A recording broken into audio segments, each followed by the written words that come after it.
in today's class. Let us start afresh. Okay, sir. Sir, what is uh, what is the thing which we were doing and जो continue होगा और जो आज आप पढ़ाने वाले हो जो ओके सर एक बार जल्दी से वो बता दीजिए सीए फाउंडेशन लॉ में अपने पहला जो चीज पढ़े थे फर्स्ट क्लास में going to the first class you can see this was the first class with you first session 3 sessions हुआ है मेरे ख्याल से तो पहला सेशन में अपने जो जो किए मैं एक बार उसको याद दिलाने का कोशिश करूंगा बट 1 मिनट में मैं पहला सेशन में अपने आप को इंट्रोड्यूस किया इंट्रोडक्शन दिया हुआ है ठीक है ओके ऑफ कोर्स नया क्लास वाले जो पहला क्लास आज का है उन लोग को इंट्रोडक्शन अलग से नहीं मिला बैकअप जैसे मिलेगा मिल जाएगा वीडियो बैकअप में देख के आप लोग वो कवर अप कर लोगे ओके सर उसके बाद मैं कोर्स का इंट्रोडक्शन किया था कोर्स मैं बोला था डिग्री कोर्सेज क्या क्या हो सकता है करियर के लिए इंपॉर्टेंट सीबीएसई आईएससी जो लोग दिए हो जो लोग एडमिशन ले लिए हो सीए फाउंडेशन जिन लोग को करना है सीए क्यों करना है what are the motivations what are the strengths what are the opportunities what are the weaknesses of this course all sorts of analysis we have done okay now I told you have to be a very keen professional in order to make your mark in this profession okay then I told you commerce this field of commerce as a career how does it span out क्या क्या opportunities है commerce में commerce का लोग क्या क्या लेते हैं क्या क्या field में specialize करते हैं तो ये सारा नया फील्ड के बारे में मैं बोला जो अकाउंटिंग एक फील्ड होता है उसके बारे में क्लास 11 में पता रहता है अपने को बट अदर देन अकाउंटिंग कोई भी फील्ड के बारे में उतना खास कुछ पता नहीं रहता है और क्या क्या फील्ड होता है वो भी नहीं पता रहता है so I introduce that then I spoke about CA vis-a-vis other courses then I spoke about the contents of this course CA यानी कि अकाउंट्स मैथ्स इको लॉ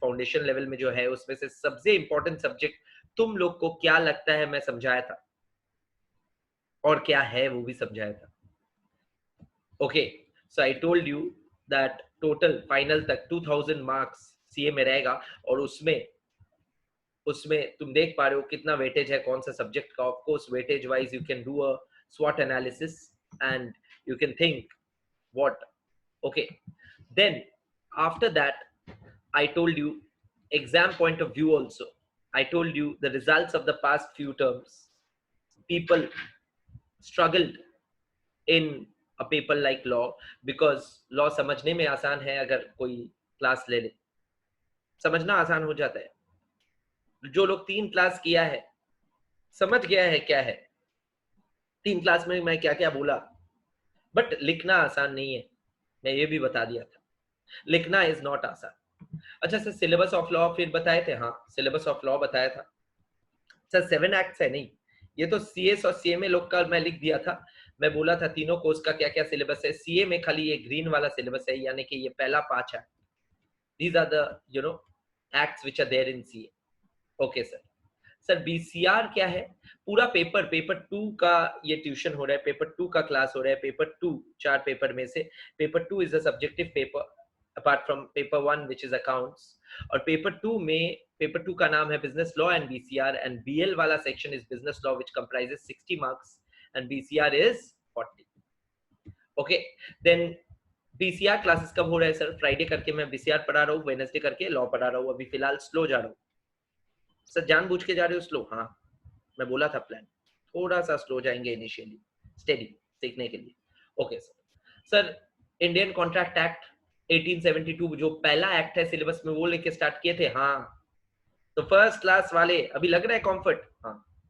धूम धड़क का टॉपिक देके स्टार्ट नहीं किया okay now Indian contract act 1872 अपने start कर चुके थे वो पढ़ने से पहले मैं समझा दिया था लॉ क्या है व्हाट इज लॉ एक शब्द में कानून तो कानून है क्या समाज में रहने के लिए इंसान कानून बनाते आज नया डेफिनेशन दे दिए सर हाँ सोचो तरह तरह से सोचो एक सब्जेक्ट को तब जाके आपका समझ होलसम बनेगा okay sir all right now I spoke about Indian government and I spoke about Indian government lies at district level state level central level okay and ये जो गवर्नमेंट है ये जो गवर्नमेंट है, जो सेंट्रल लेवल में है, स्टेट लेवल में है,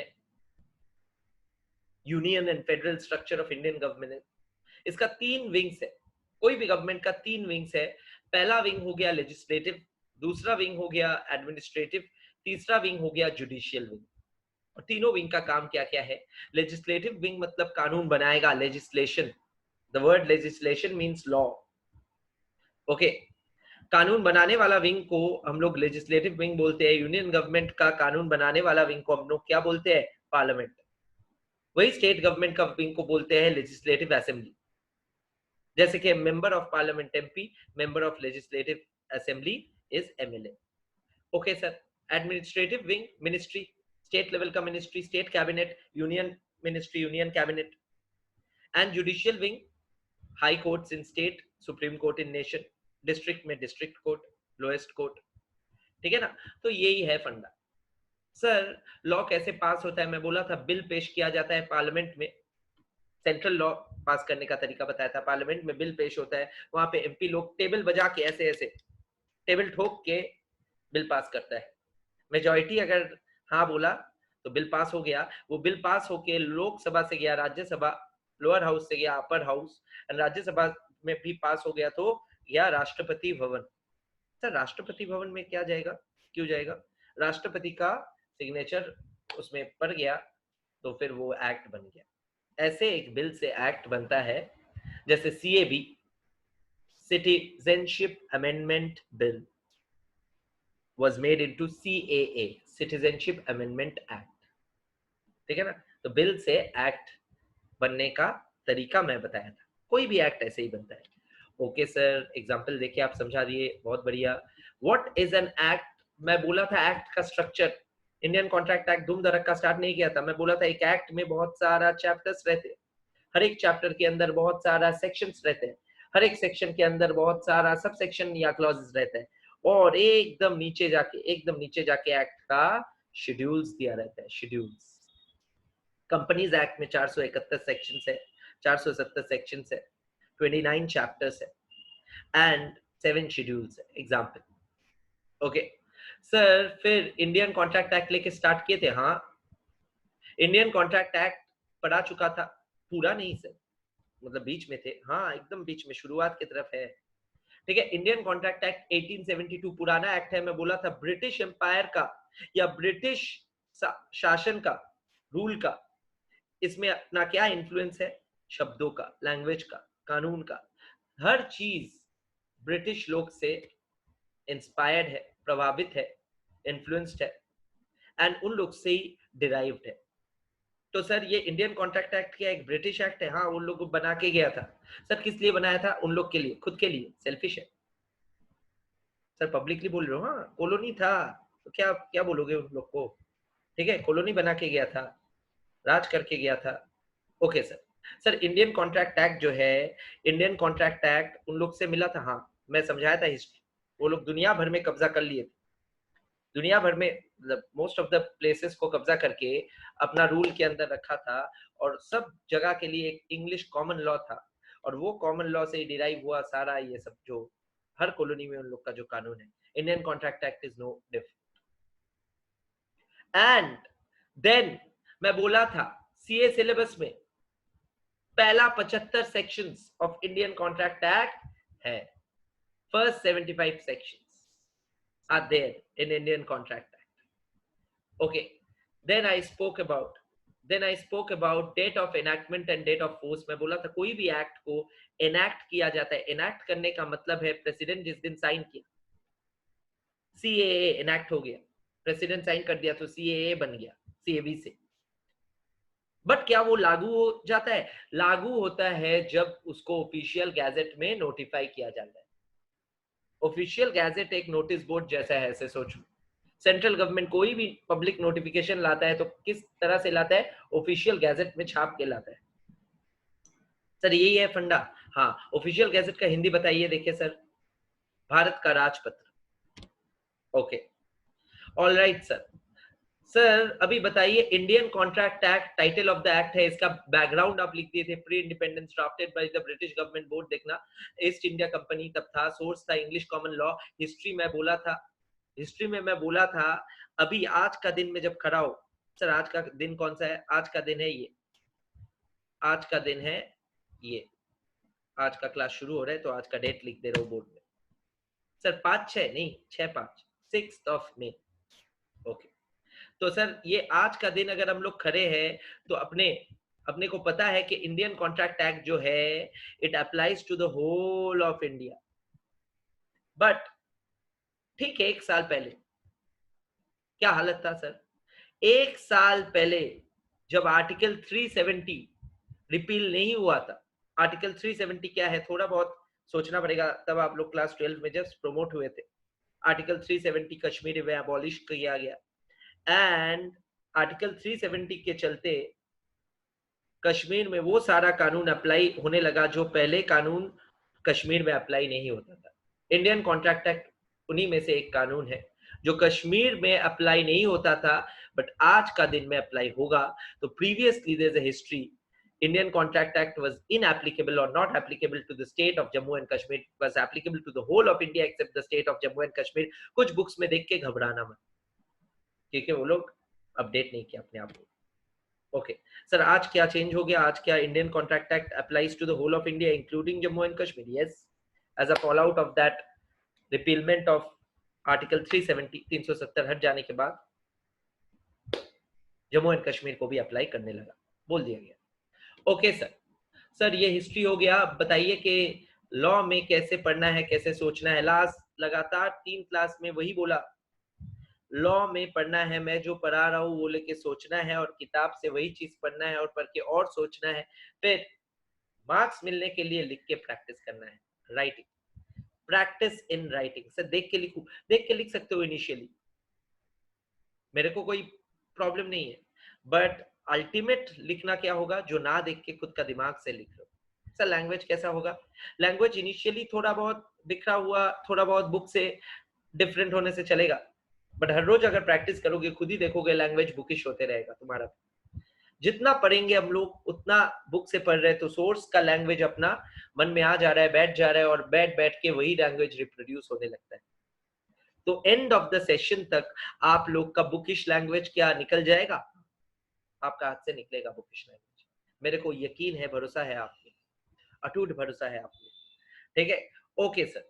सर अभी बताइए, ये जो कॉन्ट्रैक्ट है क्या? What is contract? Why aren't you telling us sir? I am telling, have patience. Contracts are agreements which are enforceable by law। Legally enforceable agreements को हम लोग क्या बोलते हैं? Contract. Legally enforceable agreements are known as contract. Okay, so legally enforceable agreement का मतलब हर agreement legally enforceable नहीं होता है, हर एग्रीमेंट लीगली एनफोर्सेबल नहीं होता है। सिर्फ वही एग्रीमेंट्स लीगली एनफोर्सेबल होते हैं जिनको आप लीगली एनफोर्सेबल करना चाहते हो। मैं एग्जाम्पल दिया था, दो दोस्त मैदान में खेलने का वादा किया एक दूसरे को, क्या ये एग्रीमेंट है? हाँ एग्रीमेंट तो है, बट क्या ये लीगली एनफोर्सेबल है? एक दोस्त अगर नहीं पहुंचा, दूसरा दोस्त क्या कोर्ट में जाके उसको सू कर पाएगा? नहीं। बट यही दो दोस्त में अगर एक दोस्त एक क्लब के साथ क्रिकेट का कॉन्ट्रैक्ट साइन किया है खेलने का, प्लेयर बनके पैसा देगा क्लब उसको, तब अगर वो ये वादा तोड़े, क्लब का टाइम में क्लब का रूल मान के ना पहुंचे, तब it becomes a legally enforceable contract and he will break a legally enforceable contract, he can be sued upon. So that was the thought between a mere agreement and a legally enforceable agreement. Contracts are which one? Mere agreements or legally enforceable agreements? Legally enforceable agreements, and that is the definition of the word contract under section 2H of Indian Contract Act, which states that contracts are agreements which are enforceable by, सुनाई नहीं दे रहा, बोल सकते हो घर में चिल्ला चिल्ला के, लॉ। क्लियर है? Okay sir. Sir section number याद रखना, ये सब सवाल पहला कुछ क्लासेस में होते रहते हैं मन के अंदर। मैं बोला था जहां तक संभव है याद रख पाओगे लिख लेना, एग्जाम में याद रख जाओ देना। तुमको थोड़ी ना बोल रहे याद नहीं रखना है, याद जो रह जाएगा वो तो रखना ही है। याद जो नहीं रहेगा उसको लेके कष्ट मत लो। 75 सेक्शन है एक एक्ट सिलेबस में, एक्चुअली तो है 200 के ऊपर, बट मैं बोल रहा हूँ सिलेबस में पहला 75 सेक्शन है, क्या क्या रटेगा, रट के क्या बनेगा, डोंट। ओके, तो सर ये तो याद रह जाएगा, हाँ सेक्शन 2H याद रह जाएगा, आखिरी दिन तक रहेगा, याद दिलाऊंगा। Okay sir, sir section 2E, हाँ एग्रीमेंट का डेफिनेशन। एग्रीमेंट फिर क्या है सर? एवरी प्रॉमिस या every set of promises which forms consideration for each other. अच्छा, एक तरकीब अपनाना, वीडियो क्लास जो लोग कर रहे हो जूम में वीडियो क्लास करने वालों, आप लोग को मेरा रिक्वेस्ट है, विनती है कि आप लोग जब मेरा क्लास कर रहे हो इंटरैक्टिव रहो। इंटरैक्टिव का मतलब मैं अनम्यूट नहीं करूंगा, पागल जैसा शोर मचाओगे, पहला कुछ क्लासेस में किए थे, इको क्लास में मेरे को मैं सुनाई दिया था, ठीक है? तो पागल जैसा शोर मचाओगे तो म्यूट तो रहोगे, म्यूट तो मैं करके रख दूंगा, बट तुम लोग इंटरैक्ट कैसे कर सकते हो? चैट में, कभी कभार चैट में लिख देना, उल्टा सीधा नहीं, ठीक है? चैट में लिख देना जो मैं सुनने का कोशिश कर रहा हूँ, जो मैं बोल के हिंट दे रहा हूँ, ऐसे इंटरैक्ट कर सकते हो। हाँ, थम्स अप दिखा सकते हो, समझ में आ गया तो हाँ, वेव कर सकते हो, हाँ, और कुछ मत दिखाना, ठीक है? ओके, नाउ एंड और क्या कर सकते हो? और कर सकते हो कभी कभार घर में जोर जोर से बोलना। मैं जैसे बोला डेफिनेशन, तुम घर में जोर जोर से बोल सकते हो, तो घर वालों को भी लगेगा वाह क्या पढ़ रहा है, क्या पढ़ रहा है, ठीक है? तो ये कभी कभार करते रहना। ओके सर, सर प्रॉमिस का डेफिनेशन क्या है बताइए? प्रॉमिस हो गया every offer when accepted becomes promise. Every offer when accepted becomes promise. Okay, all right sir. Sir, फिर आप बताए थे enforceability by law का मतलब, you had explained us the meaning of the term enforceable by law, ठीक है? enforceable by law का मतलब समझाए थे, ठंडा हो गया coffee. Okay, now enforceable by law का मतलब क्या होता है सर? मैं समझाया था, लीगल ऑब्लिगेशन क्रिएट जब जब होगा, क्या क्रिएट होगा? Legal obligation. ऑब्लिगेशन कितना तरह का होता है? Obligation are of 3 types. देखो लिखा हुआ है बोर्ड में, एक्सेल में, social, moral, legal, yellow mark है लीगल, रेड फॉन्ट में है। तो ये जो 3 तरह का ऑब्लिगेशन रहता है सर, क्या क्या ऑब्लिगेशन? जैसे कि एक ऑब्लिगेशन को अपने बोलते हैं, हाँ लीगल, सोशल, मॉरल। ये जो एक ऑब्लिगेशन को बोलते हैं सोशल या मॉरल। सोशल या मॉरल ऑब्लिगेशन हो जाता है, आज जो ऑब्लिगेशन है अपने social distancing, it's a social obligation as well as moral obligation. In fact, it has kind of become legal obligation too. अपने रूल बना दिया, एडमिनिस्ट्रेशन ने रूल बना दिया, है ना? तो ये आज का रूल बन गया, आज का रूल बन गया। तो ये तीनों ऑब्लिगेशन है, बचने के लिए करना पड़ेगा और दूसरों को बचाने के लिए करना पड़ेगा, है ना? तो ये जो है social, moral and legal obligation, ये ऑब्लिगेशन में से लीगल ऑब्लिगेशन जिससे पैदा होता है उसको बोलते हैं enforceability by law. When legal obligation is created through a thing, by the thing, then such a thing is enforceable by law. Otherwise it is not. Otherwise it is not. Okay, समझ में आ रहा है? All right. Now students, now after that sir, आप बोले थे कि essentials of a valid contract क्या होता है? पहला 2 क्लास मैं पूरा रिवाइज करा दिया, अभी लास्ट क्लास में क्विकली रिवाइज कराऊंगा और 4th क्लास कंटिन्यू करेंगे अपने, ठीक है ना? तो पहला 2 क्लास में जो जो हुआ मैं रिवाइज करा दिया क्विक। जो लोग नहीं किए थे पहला 2 क्लास, उन लोग को समझ में आ गया। लास्ट क्लास जो लोग नहीं किए थे कंटिन्यू कर रहे रिवीजन। तो sir essentials of a valid contract बोल के एक टॉपिक से शुरू किए थे आप लास्ट क्लास, हाँ याद है मेरे को? यानी कि कॉन्ट्रैक्ट को वैलिड या लीगली वैलिड होने के लिए क्या क्या एसेंशियल चाहिए, कॉन्ट्रैक्ट में क्या रहना चाहिए, शुरू किया था मैंने ऑफ कोर्स। और उसमें मैं समझा था 11 एसेंशियल्स है, 11 एसेंशियल्स बुक में दिया हुआ है सी इंस्टीट्यूट का। और कैसे दिया हुआ है? एक्ट में बोला गया, section 10 of the Indian contract act में कुछ एसेंशियल्स के बारे में बोला गया, उसको हम लोग 6 एसेंशियल्स गिवन इन सेक्शन 10 बोल के पढ़ लिए थे। What are the 6 essentials of a valid contract given under section 10? Number 1, agreement होना चाहिए, तभी तो कॉन्ट्रैक्ट होगा। All contracts are agreements, but all agreements are not contracts. Only the legally enforceable agreements are contracts. Okay, sir agreement होना चाहिए, ये तो ठीक है, साफ बात है, वो आप समझा दिए थे। नंबर 2 में क्या बोला था? फ्री कंसेंट होना चाहिए। और फ्री कंसेंट कब कब बीटीएट या ब्रेक होता है? 5 में से कोई भी एक चीज रहने से। घर में चिल्ला के बोलो, जो लोग घर में पढ़ रहे हो, मेरे को सुनाई नहीं देगा, बट खुद से बोलो।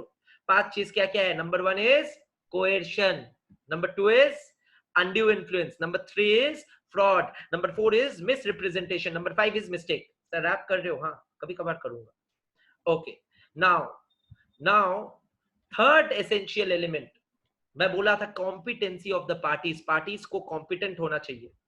सर कॉम्पिटेंट कैसे होगा? मैं बोला था 6 चीज से पार्टीज कॉम्पिटेंट होगा, अदरवाइज नहीं होगा। 6 चीज से पार्टीज कॉम्पिटेंट होगा, अदरवाइज नहीं होगा। वो 6 चीज क्या है? 6 चीज क्या है? नंबर 1, मैं बोला था मेजर होना पड़ेगा। क्या होना पड़ेगा? मेजर। ठीक है। नंबर 2, मैं बोला था क्या होना पड़ेगा? नंबर 2 इज उसको साउंड माइंड का होना पड़ेगा। What is sound mind? I explain. और मैं बोला था ये सारा चीज जो फ्री कंसेंट वाला 5 चीज है, डेप्थ में पढ़ेंगे, और कॉम्पिटेंसी भी पढ़ाया जाएगा। मैं बोल ही दिया लगभग सारा कॉम्पिटेंसी लास्ट क्लास। अच्छा सर, एलियन फिर आप बोले थे कि इंसॉल्वेंट होने से नहीं होगा, अन मतलब सॉल्वेंट होना चाहिए पार्टीज को। हाँ, solvency is another competency. Alien enemy होने से नहीं चलेगा। एलियन एनिमी मतलब जिस कंट्री के साथ युद्ध हो रहा है उस कंट्री का सिटीजन होने से नहीं चलेगा कॉन्ट्रैक्ट वैलिड। फिर मैं बोला था कॉन्विक्ट, कॉन्विक्ट होने से नहीं चलेगा। कॉन्विक्ट का मतलब है कैदी, कैदी नंबर कितना पता नहीं। और लास्टली मैं बोला था फॉरेन डिप्लोमैट्स होने से भी नहीं चलेगा। ठीक है दोस्त? Okay, very good. Okay, now जिन लोग को दिखाई दे रहे हैं उन लोग को ऐसे कर दे रहे हो। Okay, now lawful consideration. Lawful consideration का मतलब क्या है सर? मैं बोला था object of a contract and consideration of a contract must be unlawful या लॉफुल? Lawful, lawful. लास्टली मैं ये समझा के क्लास खत्म किया था, agreements must not be expressly declared to be void. What is the meaning? Meaning of this means that agreements को void अगर बोला गया है, कुछ agreements को इंडिया में पहले से इंडियन गवर्नमेंट बोल दिया है ये void है। सर ऐसा agreements है, बहुत सारा है। मैं बोला था वेजरिंग या जुआ का agreements इंडिया में पहले से void माना गया है, तो कभी वैलिड हो ही नहीं पाएगा। तो ऐसा एग्रीमेंट लेके क्या कॉन्ट्रैक्ट बन पाएगा? नहीं। The agreements must be expressly declared void or not declared void? Not declared void. Void का मीनिंग मैं लिखाया था anything which can never be legally effective. Clear है? तो पूरा रिवीजन करा दिया। तो सर आज का पढ़ाई कहां से शुरू होगा? यही से शुरू होगा। कैसे सर? मैं कितना एसेंशियल्स बोला? 6 या 11? Total essentials are 11। उसमें से अपने 6 पढ़े तो 5 नहीं पढ़े। तो ब्रेकअप क्या था? मैं बोला था देखो 6 are given in the act and 5 are derived but not expressly given in the act. So we will study what? We will study those 5 which are derived and not given expressly in the act. So today's class we will start by studying the 5 other essentials of a valid contract which are not given expressly under section 10 but which are derived. Is it clear? Is it clear? Okay, all right, just a moment guys, just a moment. I need a small mute moment. I'm muting myself. घबरा मत जाना sir, mute कर दिया, mute कर दिया।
Sorry for the interruption, no worries. अपने बोल रहे थे एक्चुअली थोड़ा टेक्निकल डिफिकल्टी हो रहा है आज, वेदर इतना मतलब ठीक नहीं है कैलकाटा में। कैलकाटा में जो लोग हो उन लोग को पता है, तो कुछ डिसरप्शंस हुआ है कनेक्शंस में, नेटवर्क्स में प्रॉब्लम्स हुआ है, उस वजह से we are facing some technical difficulty for which I am like constantly connecting to the support team, and you know, we work as a team of course, and like some information is coming in regarding. Okay, so I hope uh, you know, this is a one day affair of course. तो आज सुबह जो लोग storm देखे देखे ना, midnight में हुआ था स्टॉर्म, 4 बजे रात को। हाँ, रात को 4 बजे।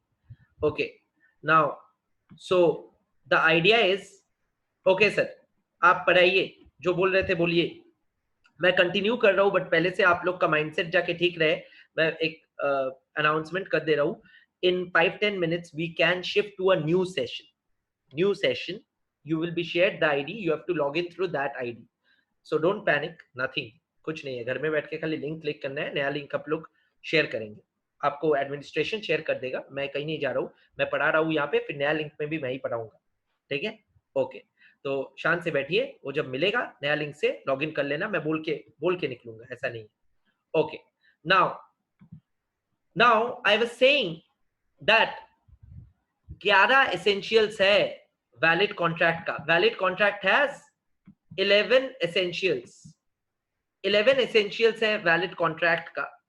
उसमें से वो 11 एसेंशियल्स में से 6 एसेंशियल्स एक्ट में दिया हुआ है और 5 एसेंशियल डिराइव्ड है। सर इसका मतलब क्या होता है? इसका मतलब है वो 5 एसेंशियल्स दिया हुआ नहीं है, और वो 5 एसेंशियल्स याद करने का बात था। वो 5 एसेंशियल्स क्या क्या है अपने देखेंगे। 5 एसेंशियल्स जो लोग कॉपी में लिख लेते हो, हर चीज बहुत इफेक्टिव हैबिट है, please keep on doing it, please keep on doing it.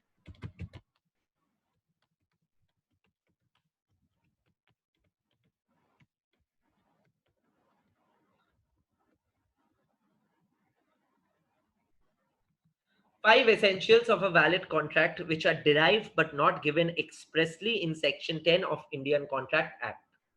Number one is, sir यहाँ पे सेंटर में लिखिए, अच्छा लगता है। हाँ, number 1 is intention to create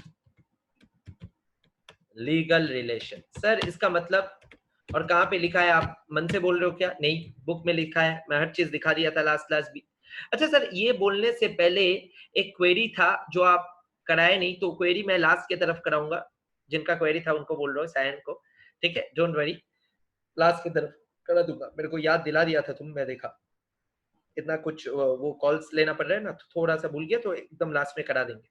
okay, तो सर ये essentials of a valid contract में आप बोले थे। हाँ देखो, मैं बोला था सेक्शन 10 का 6 एसेंशियल्स ये है, और नॉट कवर्ड बाय सेक्शन 10 का 5 एसेंशियल है। उसमें नंबर 2 है intention to create legal relationship. Number 1 तो 2 पार्टीज है। अच्छा सर, नंबर 1 को नंबर 1 ही रहने दीजिए ना, नंबर 1 में 2 पार्टीज पहले समझा दीजिए ना। हाँ, कुछ बात नहीं है, 2 पार्टीज एकदम आसान है। अच्छा बोलो, ताली एक हाथ से बजता है या ताली बजाने के लिए 2 हाथ चाहिए? बोलो बोलो, कैसे बोलोगे? म्यूट हो।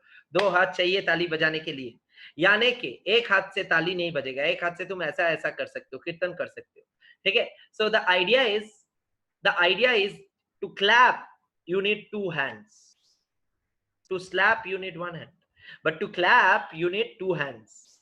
So the idea is, sir 2 hands are required, that means agreement के लिए भी 2 पार्टी चाहिए। आप खुद से खुद agreement थोड़ी ना कर पाएंगे, कोर्ट में जाके बोलेंगे। कोई ऐसा केस हुआ है कभी? सोचो कि मैं, मेरे से एग्रीमेंट किया था, मैं मेरा एग्रीमेंट तोड़ दिया, मुझे सजा मिलना चाहिए। नहीं, ऐसा वाहियात, मतलब एकदम वाहियात चीज है। कोई अगर सोचे तो ऐसा हो नहीं सकता। एग्रीमेंट के लिए मिनिमम कितना पार्टी चाहिए? 2। तो वही लिखा हुआ है। और एक essential of a valid contract क्या है? Minimum 2 parties. ओके, ये एक्ट में लिखने का जरूरत भी नहीं है, ये इंप्लाइड है, और इंप्लाइड पॉइंट से पढ़ रही है 5। क्लियर है? ओके, नंबर 2 में जो 1 में लिखा था, intention to create legal relation. Intention to create legal relation sir.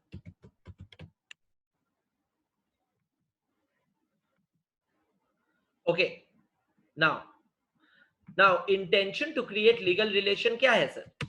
ये बहुत इंटरेस्टिंग है, बहुत अच्छे से सुनना और बहुत ध्यान देना, ठीक है ना। Intention to create legal relation का मतलब है पार्टीज का बीच में इरादा रहना चाहिए। इंटेंशन का मतलब होता है इरादा। सर क्या चीज का इरादा रहना चाहिए? पार्टीज का बीच में इरादा रहना चाहिए, इंटेंशन रहना चाहिए लीगल संपर्क में आने का, लीगल रिलेशन में एंटर करने का इरादा रहना चाहिए। सर लीगल संपर्क में आने का इरादा कैसे प्रमाण होगा? मैं बता दूंगा। एक एग्जाम्पल लेंगे और वही एग्जाम्पल से एक नया चीज सीखोगे और वही नया चीज अपने बोलेंगे। सर क्या एग्जाम्पल बताइए? एक हस्बैंड था और एक वाइफ था। एक हस्बैंड था तो ऑफ कोर्स एक वाइफ भी रहेगा। सो हस्बैंड एंड वाइफ, ड्रॉ नहीं कर पा रहा हूं sketch. Husband and wife, husband का नाम है मिस्टर बी, वाइफ का नाम जाहिर है मिसेस बी, ठीक है। Mr and Mrs B, they were husband and wife, बहुत पुराने जमाने का English couple, married. Okay, now background पूरा दिमाग में क्लियर कर लिया, अभी सोचते रहो और सुनते रहो आराम से। ये जो हस्बैंड वाइफ थे, इसमें से हस्बैंड नौकरी करता था, वाइफ हाउस वाइफ। पुराना सोशल सेटअप ऐसा ही था, पुराना जमाना ऐसा ही था, ठीक है। तो पुराना जमाने में ज्यादातर हाउस वाइफ्स थे, वाइफ्स, एंड राइट, एंड जो हस्बैंड थे वो काम कर रहे थे। ओके सर, बताइए आगे। तो क्या हुआ, हस्बैंड को बाहर नौकरी मिला, इंग्लिश कपल थे, इंग्लैंड में रहते थे, हस्बैंड को कहीं मिला इंग्लैंड के बाहर जाना पड़ेगा। ओके सर, तो हस्बैंड बाहर जाएगा और वाइफ क्या इंग्लैंड में ही रहेगी? हाँ, वाइफ घर में रहेगी, घर संभालेगी, हस्बैंड बाहर नौकरी के लिए कुछ साल बाहर घूम के आएगा। ओके सर, आगे बताइए। तो हस्बैंड जाने से पहले वाइफ को पूछा और वाइफ को प्रॉमिस किया, बोला कि देखो तुम्हारा खर्चा जो होगा मैं भेजते रहूंगा बाहर से पैसा। ये होता है ना, तुम लोग देखते भी हो ऐसा, ठीक है। तो हस्बैंड ने प्रॉमिस किया वाइफ को, सिंपल सा प्रॉमिस, बोला कि मैं जो खर्चा है तुम्हारा, जो मेंटेनेंस है, जो सारा घर का चलाने का खर्चा लगता है, मैं बाहर से भेज दूंगा तुमको, मैं बाहर जा रहा हूँ काम पे। तो ये बोल के हस्बैंड, ये वादा करके हस्बैंड, ये प्रॉमिस करके, ये अग्रीमेंट करके हस्बैंड चला गया बाहर। वाइफ सोचा ठीक है, एक साल हो गया, नो मनी, वाइफ का कोई सोर्स नहीं है, सोर्स ऑफ इनकम है ही नहीं, she is housewife, she is not working. 1.5 साल हो गया, no contact, no money. Wife went to the courts, desperate हो गई, तो she has to, so wife move to the courts seeking relief, seeking justice. Courts में जाके she said that I need justice, I need justice, यानी कि जज साहब मुझे इंसाफ दिलाइए। हिंदी में सोचो, हिंदी मूवीज 90s का ये डायलॉग बहुत पॉपुलर था, जज साहब मुझे जस्टिस दिलाइए। और जज साहब ने बोला कि बताइए आपका फैक्ट्स क्या है। तो वाइफ ने बताया यही सारा फैक्ट्स मैंने जो तुम लोग को बताया। जज बहुत बहुत देर सोचा, फिर जज बोला, क्या बोलेगा क्या लगता है? जज बोला, sorry we cannot help you, sorry we cannot help you. Husband और वाइफ का जो ये एग्रीमेंट है, ये कोई रजिस्टर्ड एग्रीमेंट नहीं है जो आप लोग लीगल पेपर में बना के, आपका हस्बैंड प्रॉमिस करके गया था कि आपको वो सालाना इतना देगा, वो देगा। और आप लोग का मैरिज एग्रीमेंट में भी ये कभी लिखा नहीं था। मैरिज एग्रीमेंट में कभी हम लोग लिखते हैं कि मैं तुमसे शादी करूंगा, तुम मेरे को पैसा दोगे? हॉलीवुड का कपल्स का मैरिज एग्रीमेंट्स में ये लिखा रहता है, झूठ नहीं बोल रहा हूँ, वो बात अलग है, वहां पे इन्फोर्सेबल हो जाएगा। बट अपने जो नॉर्मल नॉर्मल मैरिज एग्रीमेंट्स होता है, नॉर्मल लोग शादी करते हैं, जो जिसका खाना खाने हम लोग जाते हैं, ठीक है, वो शादियों में तुमको क्या लगता है कि लिखा रहता है कि एग्रीमेंट में इतना पैसा हस्बैंड वाइफ को देगा, वाइफ हस्बैंड को देगा? नहीं, बिल्कुल नहीं जी।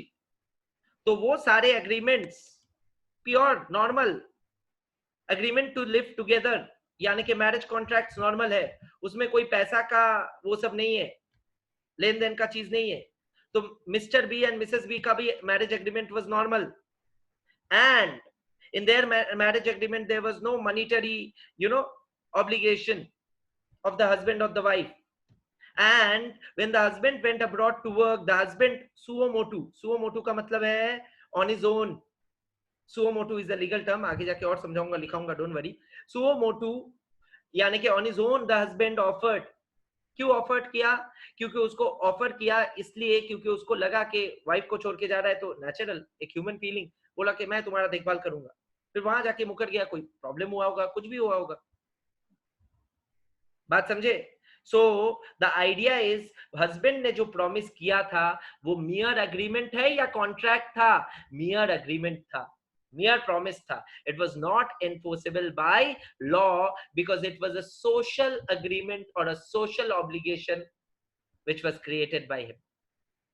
Legal obligation create kahan hua tha? Social obligation create hua. Husband छोड़ के वाइफ को जा रहा है, तो वाइफ को बोल के गया ठीक है तुम्हारा पैसा मैं भेज दूंगा। ये कोई लीगल ऑब्लिगेशन नहीं है, ठीक है? तो ये कारण से इस ये जो एग्रीमेंट था इसको लीगली एनफोर्स नहीं करा पाया वाइफ, और इसको लीगली एनफोर्सेबल ना करने के पीछे जो कारण है वो कारण कोर्ट ने साइट किया। ये कोर्ट ने बोला intention to create legal relation was not there. Legal relation create करने का इरादा नहीं था। अच्छा सर, हस्बैंड एंड वाइफ का क्या लीगल रिलेशन नहीं है? हस्बैंड वाइफ का लीगल रिलेशन है, बट हस्बैंड ने जो प्रॉमिस किया वाइफ को पैसे देने का, वो प्रॉमिस में intention to create legal relation was not there. Now you get it? तो सर यही है फंडा। हाँ, यही है point number 2, essential 5 essentials of a valid contract में। पहला एसेंशियल था 2 पार्टी होना पड़ेगा, दूसरा एसेंशियल है intention to create legal relation होना चाहिए। और उसका मैं जो एग्जांपल दिया, वो एग्जांपल दिया कि एक हस्बैंड था और एक वाइफ था। हस्बैंड ने बाहर जाने से पहले वाइफ को बोल के गया मैं बाहर से तुमको पैसा भेजते रहूंगा, बट बाहर जाके उसने पैसा नहीं भेजा, तो वाइफ ने कोर्ट गई, और कोर्ट जाने से वाइफ को पता चला कि उनको कोई लीगल जस्टिस या legal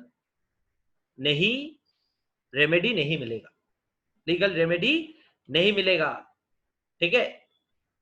okay, now this is the फंडा of what we are learning. Okay, now I keep my ears and eyes open. In last BCR class में कुछ बोला कि ये सवाल मत करो, वो सवाल मत करो। I am very open minded, you can ask me any question, but marital law लेके अब मेरे को सवाल मत करो कि सर मैं किसका नाम नहीं ले रहा हूं, समझ जाओ, सुधर जाओ, ठीक है? सीखो कि हम लोग कमर्शियल लॉ पढ़ रहे, कॉन्ट्रैक्ट एक्ट पढ़ रहे। कोई सवाल किया, मैं नाम नहीं ले रहा हूँ, कोई सवाल किया सर हस्बैंड ने बाहर जाके अगर दूसरी शादी कर लिया तो क्या रेमेडी मिलेगा, आप बताओ। तो ये तो मैरिटल लॉ हो गया, डाइवोर्स लॉ, तो पढ़ो वो। मैं वो नहीं, वो कहाँ पढ़ा रहा हूँ ना, उसका फीस चार्ज कर रहा हूँ ना वो पढ़ा रहा हूँ, ठीक है? सर आपको पता है वो सब लॉ, थोड़ा बहुत पता है, वो पता होना चाहिए खुद का, ठीक है? But the idea is that law how can I teach in contract act or in CA? That is not there. Okay, got it? जिनका क्वेरी था मैं नाम ले लिया, किसका क्वेरी था, ठीक है? देखो हंस के समझाया, डाटा भी नहीं, ठीक है? सुधर जाओ। ओके, नाउ all right, अरे I will not shame anyone, why will I take name, don't worry, ठीक है? ओके, नाउ सर ये जो हस्बैंड एंड वाइफ है, ये हस्बैंड वाइफ का बीच में जो वादा करके हस्बैंड निकल गया था बाहर, हस्बैंड बाहर निकल गया था, और ये क्या था, ये intention to create legal relation missing था उस वादे में। इसीलिए कोर्ट, ये समझो, ये पॉइंट को समझो, ये इंपॉर्टेंट है। तो इसीलिए कोर्ट ने बोला नहीं, हम लोग कुछ इस ग्राउंड में रेमेडी नहीं दे पाएंगे मिसेस बी को कि हस्बैंड ने वादा किया, हस्बैंड तो वादा किया, वाइफ को वादा किया, अपना मन का वादा, social agreement, social obligation create करके गया। लीगली कहां ये ऑब्लिगेशन हो? Intention to create legal relation होता है, मैं जो वादा करता हूं हर रोज घर में, आज ब्रेड लेके घर में लौटूंगा, अभी कोरोना का टाइम्स में ब्रेड मिलना नामुमकिन है, ठीक है, तो नहीं मिल रहा है लेट्स से, तो मेरे को क्या कोर्ट घसीट के लेके जाएगा, लोग बोलेगा ब्रेड नहीं लेके आया, चलो कोर्ट चलो, ठीक है। नहीं, सोशल एग्रीमेंट हम लोग तोड़ सकते हैं, लीगल एग्रीमेंट हम लोग नहीं तोड़ सकते, वही मैटर है, बात समझे। So that is the funda, intention to create legal relation is there. Okay, so I have explained to you the major part मैं आप लोग को समझा दिया मेजर पार्ट इस चीज का। अब एक चीज मेरे को बोलना है, सर अगर ये कॉन्ट्रैक्ट नहीं हुआ उनके बीच तो ये कौन सा एग्रीमेंट था? सोशल एग्रीमेंट, मैं तो अभी बोला सोशल एग्रीमेंट, सोशल, ठीक है। सर अगर राइटिंग में एग्रीमेंट बनाते तो वो क्या एनफोर्सेबल होता? हाँ, राइटिंग में अगर लीगली एनफोर्सेबल कुछ करता, अगर वाइफ उसको बोलता कि लीगली सब कुछ स्टेप्स लेके लीगली सब कुछ करेंगे, legally, writing is not important actually, legal intention is important, ठीक है। तो लीगल इंटेंशन अगर रहता तो फिर एनफोर्सेबल होता, लीगल इंटेंशन अगर नहीं है तो एनफोर्सेबल नहीं होगा, इतना ही आंसर है। Legal intention, the word is intention, intention का मतलब इरादा होता है, ठीक है। अगर इरादा लीगल है, लीगल रिश्ता कायम रखने का इरादा है तो फिर होगा। अच्छा, नया लिंक भेजा है, ज्वाइन करना पड़ेगा उससे? नहीं, मैं जब बोलूंगा तब ज्वाइन करो, मैं जब बोलूंगा तब ज्वाइन करना, मैं जब तक हूं रहो। Okay, all right sir. Now two essentials अपने समझे, एक टू पार्टीज होना पड़ेगा, एक intention to create legal relation होना पड़ेगा। ओके सर, इरादा वाला समझ नहीं आया। इरादा का मतलब होता है इंटेंशन, लिख के रखो बेटा, intention to create legal relation मतलब इरादा टू क्रिएट लीगल रिलेशन, ठीक है। Okay, now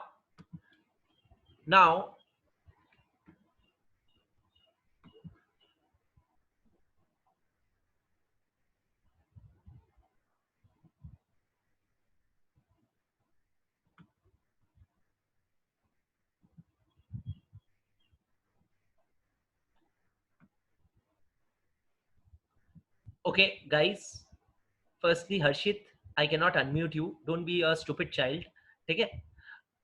Number 2, have WhatsApp, sorry, I am, जो तुम लोग को लिंक भेजा अभी तुम लोग आ सकते हो। हर्षित तुम्हारा क्वेरी वहां पे लेंगे, लिख के देना पड़ेगा क्वेरी, कैसे मैं अनम्यूट करूं, ठीक है।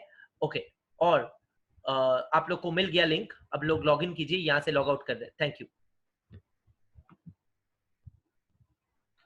जिसको लिंक नहीं मिला वो लोग को मिल जाएगा, ठीक है।